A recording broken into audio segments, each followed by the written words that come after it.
सभी विद्यार्थियों को नमस्कार।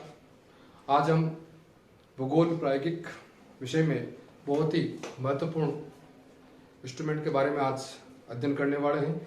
उस इंस्ट्रूमेंट का नाम है प्रिज्मेटिक कंपास सर्वे। प्रिज्मेटिक कंपास सर्वे, ये आपके सामने एक इंस्ट्रूमेंट पड़ा हुआ है। सबसे पहले हम लोगों को ये चीज मालूम होनी चाहिए कि इस इंस्ट्रूमेंट को प्रिज्मेटिक कंपास सर्वेक्षण के नाम से क्यों संबोधित किया जाता है। नाम से स्पष्ट करते हैं। ये सबसे पहले लिखा हुआ प्रिज्मेटिक, यानी कि इस इंस्ट्रूमेंट के अंदर एक प्रिज्म नाम का एक कांच होता है। इस कारण से इसे हम प्रिज्मेटिक कंपास रूप में से संबोधित करते हैं। ये आपका प्रिज्म कांच है, यहाँ पर इसके अंदर प्रिज्म कांच लगा हुआ है। दूसरा क्या है कंपास, कि इसके अंतर्गत या इस इंस्ट्रूमेंट में नॉर्थ को ज्ञात करने का यंत्र भी होता है, इसे अपन कंपास बोलते हैं। इसी कारण से इस इंस्ट्रूमेंट का नाम होता है प्रिज्मेटिक कंपास सर्वेक्षण। प्रिज्मेटिक कंपास सर्वेक्षण में हम मुख्य रूप से 4 विधियों को पढ़ेंगे, जिनमें सबसे पहले आएगी आपकी रेडिएशन मेथड, जिसे हम हिंदी में विकिरण विधि के रूप में भी इसे जानते हैं। दूसरे विधि की बात करते हैं हम तो दूसरा विधि आएगी इंटरसेक्शन मेथड, या हिंदी भाषा में इसे प्रतिच्छेदन विधि के रूप में भी इसे संबोधित करते हैं। और तीसरा आएगा आपका ओपन ट्रेवर्स मेथड, से अपन खुली माला रेखा विधि के रूप में संबोधित करते हैं। और चौथा और अंतिम होगा क्लोज ट्रेवर्स मेथड, यानी कि बंद माला रेखा विधि के रूप में जानेंगे। आज हम प्रिज्मेटिक कंपास की प्रथम विधि के बारे में अध्ययन करने वाले हैं। उस विधि का नाम है रेडिएशन मेथड। प्रिज्मेटिक कंपास सर्वेक्षण के में हम आज विकिरण विधि या रेडिएशन मेथड के बारे में आज अध्ययन करेंगे। विधि का नाम है आपका radiation method. Radiation method instrument आपके सामने पड़ा हुआ है, प्रिज्मेटिक कंपास है। रेडिएशन मेथड की सबसे जो प्रमुख बात है, सबसे पहले इसमें ये चीज मालूम होनी चाहिए कि इस इंस्ट्रूमेंट के माध्यम से इसके बीचों बीच एक अंशांकित वलय होती है। उस अंशांकित वलय से इस प्रिज्मेटिक कंपास में जो प्रिज्म लगा हुआ है उसके माध्यम से यहाँ पर आपको आंख रखनी है और ये आपका ऑब्जेक्ट वन है। यहां से हमको अंशांकित वलय से कोण पढ़ना है, बोलेंगे कोण या बीरिंग पढ़ी जाती है। कोण पढ़ने के साथ साथ में अब कोण कैसे पढ़े जाते हैं प्रिज्म मदद से, उसमें जैसे मान लीजिए कोण कैसा है, इस रूप में आपकी वृत्ताकार पड़ी हुई है। सपोज यहां पर 240 है और यहां पर 250 है। मैं इसका हल्का सा जूम करके बता रहा हूं कि इसमें डिग्री कैसे पढ़ी जाती है, थोड़ा ध्यान देखें आप। और इसमें अंशांकित वलय किस प्रकार से अंकित हुई है। 240 250 है। वैसे नियम तो ये इसमें कि 0 से लगा करके 90, 180, 270 या 360, 0 से लेकर के 360 डिग्री तक इसमें अंकित होते हैं। साथ में ये चीज ध्यान रखनी है आपको कि इसमें जो डिजिट हैं वो 10-10 के अंतराल पर बने हुए हैं। 10, 20, 30, 40 ऐसे बने हुए हैं। इसमें आप 15 नहीं लिखा होगा, 25 नहीं लिखा होगा, 35 नहीं लिखा होगा, 31 नहीं लिखा होगा। 10-10 के अंतराल में ऐसे अंक बने हुए हैं। मैं आपको इसको झूम करके बता रहा हूं कि इसके बीच में कितनी लाइन होती है। 240 से 250 है, फॉर एग्जाम्पल ले रहे हैं अपन। इसके बीच में 10 लाइन होगी, 1, 2, 3, 4, 5, 6, 7, 8, 9 और ये 10। ये आपकी 10 लाइन है। अब मान लीजिए ये 41, 42, 43, 44, 45, 46, 47, 48, 49 और 250।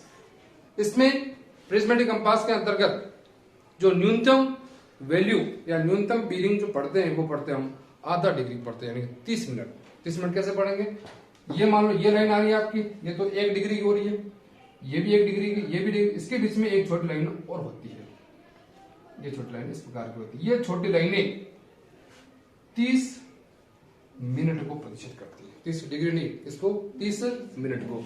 मान लो आपसे कोई एग्जाम प्रश्न पूछ सकता है कि प्रिज्मेटिक कंपास सर्वेक्षण के अंतर्गत सबसे न्यूनतम बेरिंग कितनी पड़ जाती है, तो अपना आंसर क्या होगा, 30 मिनट होगा।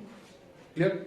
अब मान लीजिए ये आपके पास में इसमें है, यानी कि आई वेन और ऑब्जेक्ट वेन। रीडिंग को कैसे पढ़ा जाता है थोड़ा सा ध्यान रखिए।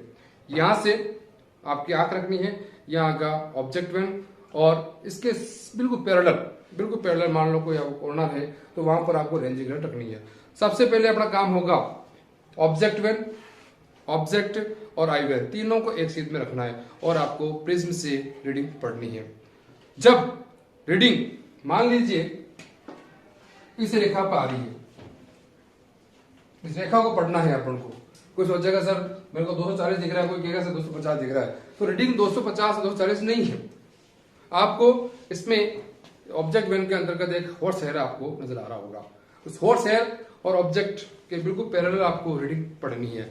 मान लीजिए आपको यहाँ इस लाइन पर आ रही है, लेकिन आपको जो दिखाई दे रहा है सिर्फ 240 ही दिखाई दे रहा है, 250 दिखाई नहीं दे रहा है। तो थोड़ा सा आप क्या करोगे, इस इंस्ट्रूमेंट को हल्का सा घुमा देंगे, तो इससे अपन को ये आइडिया हो जाएगा कि इधर 250 है या इधर 230 है। मान लो इधर आपका कितना 230 है, मान लो ये आइडिया नहीं लग रहा है तो अपना आंसर गलत भी कर सकते हो। कैसे, मान लो 40 से 41 42 43, मान लो आप 3 माइनस करते हो तो 37 भी हो सकता है, लेकिन अपन ने इसे घुमा के देखा, इधर तो आया आपका 240, इधर आओ 250, यानी कि अपन ने डिसाइड कर लिया, ये अपन को प्राप्त हो गया कि अपना जो आंसर होगा इसमें से आएगा 240 और 250 के बीच में आएगा। अब 240 से आ रहा है तो न्यूनतम जो अंक आ रहे हैं वहां से अपन को प्लस करना स्टार्ट कर दीजिए। कि कई बार ये होता है कि माइनस प्लस अपन चक्कर पड़ जाते हैं, तो अपन को दिमाग में क्या रखना है, सिर्फ मुझे प्लस करना है न्यूनतम संख्या से 1 2 3, तो अपनी रीडिंग कितनी हो जाएगी आपकी 243 डिग्री। इसको हल्का घुमा के देखना पड़ेगा आपको। ये चीज होने के बाद में अब अपन अध्ययन करते, ये बताया मैंने आपको कि कोण कैसे लिए जाते हैं। आज हम पढ़ेंगे रेडिएशन मेथड का सर्वे किस प्रकार से करते हैं अपन। विकिरण विधि की जो सबसे प्रमुख जो बात है रेडिएशन मेथड प्रिज्मेटिक में या प्लेन टेबल जो भी है, रेडिएशन मेथड की सबसे प्रमुख बात ये होती है ऑब्जेक्ट की रीडिंग भी पढ़नी, रीडिंग यानी कि अपन को कोण लेना है, और साथ साथ में उस ऑब्जेक्ट की डिस्टेंस भी हमको मापनी है।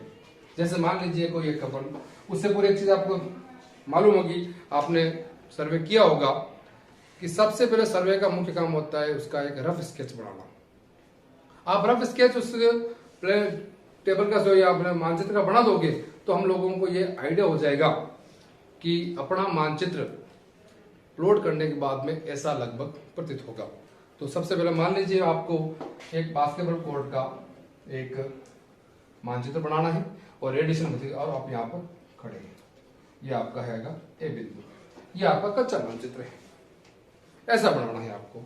और यहाँ पर लिख दिया कॉर्नर 1, कॉर्नर 2, कॉर्नर 3 और कॉर्नर 4, ये ऐसा आपके मानचित्र, ये आपका एक रफ स्केच है, ऐसा मानचित्र बनाएंगे अपन। ठीक है, नहीं स्टार्ट करते हैं अपन।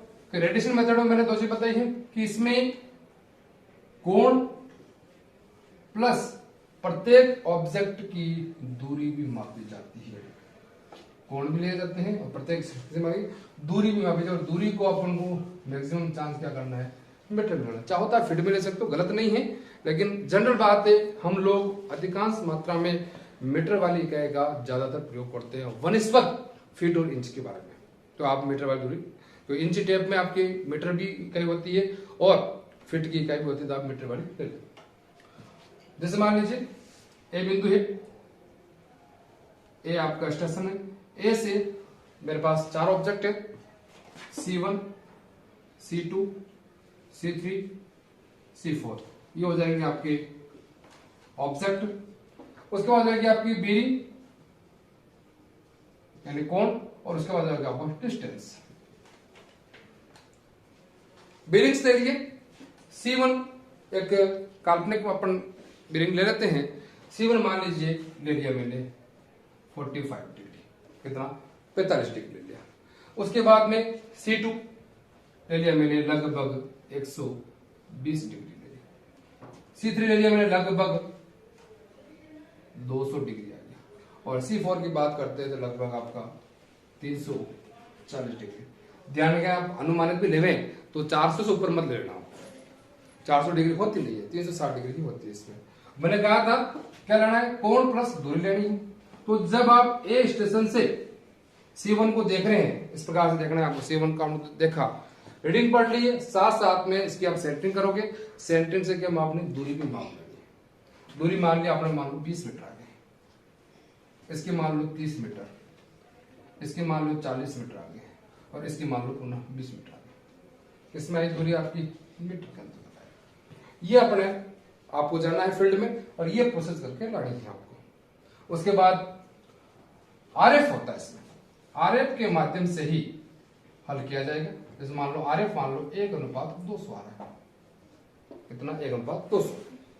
तो ये मीटर वाली दूरी है, उस मीटर वाली दूरी को हम लोगों को सेंटीमीटर में परिवर्तन करना पड़ेगा। क्यों करना पड़ेगा, जैसे मान लो 40 मीटर कागज तो अपन ला नहीं सकते, 40 मीटर को अपन सेंटीमीटर में तब्दील करने के लिए सूत्र होता है उसका, लंबाई बटावे आरएफ का हर इंटू 100। ये होता है मीटर को सेंटीमीटर में प्रदर्शित करने के लिए। अब लंबाई मान लीजिए कितने आपकी 20 बटावे 200 इंटू 100, ये कट गया, कितना हो गया आपके 10, तो यहां लिख दिया 10 सेंटीमीटर। सेम चीज 30, 2 का भाग दे तो कितना हो जाएगा, 15 हो जाएगा। उसके बाद इसका 20 हो जाएगा, उसका बाद 10 सेंटीमीटर। ये चीज होने के बाद में हम लोगों को अब उसको प्लॉट करना है। प्लॉट कैसे करेंगे हम लोग, प्लॉट करने का तरीका,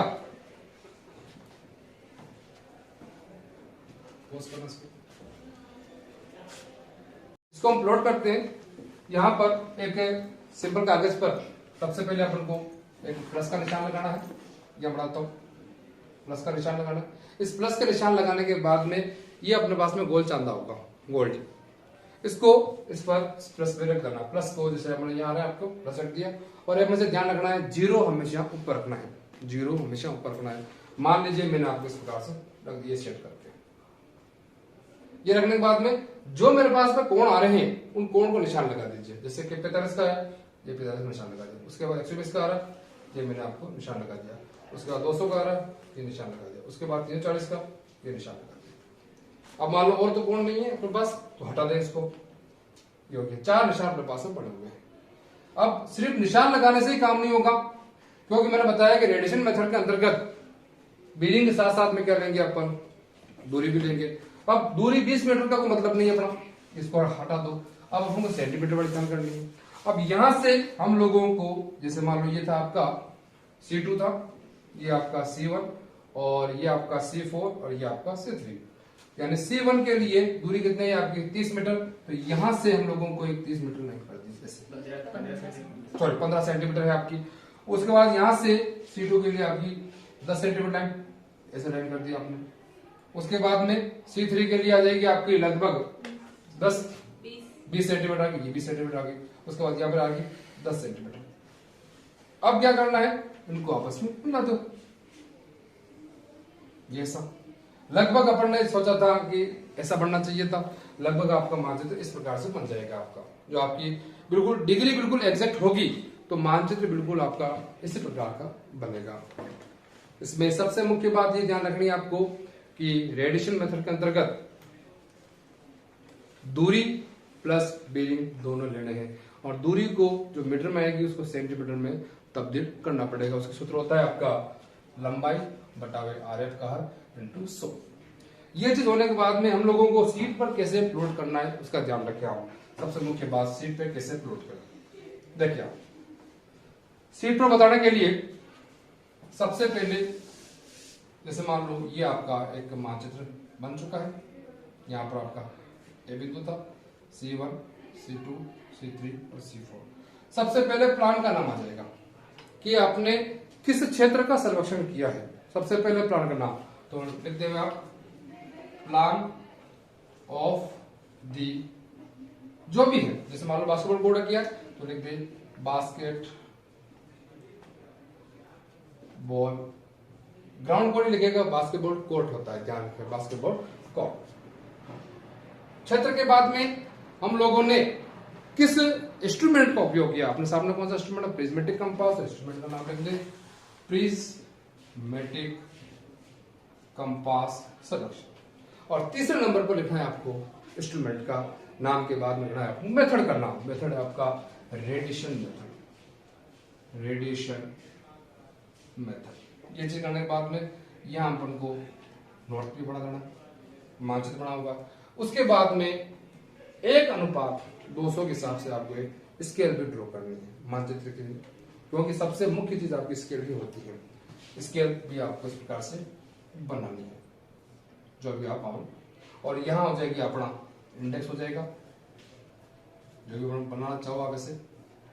और यहां पर शीट के अंतर्गत लिखना आपको ड्रोन बाय, जिस बच्चे की सीट होगी वो आपको उसी तरह ड्रोन बाय। और जिन बच्चों ने सर्वे किया लिख दो आप सर्वेड बाय, किन बच्चों ने किया, जो आपका से ग्रुप नाम हो जाएगा, इस सीट का यहाँ पर नाम हो जाएगा। ये थी आज की शीट। प्रिज्मेटिक कंपास के माध्यम से हम लोगों ने रेडिएशन विधि के द्वारा सर्वे किया है। Thank you very much.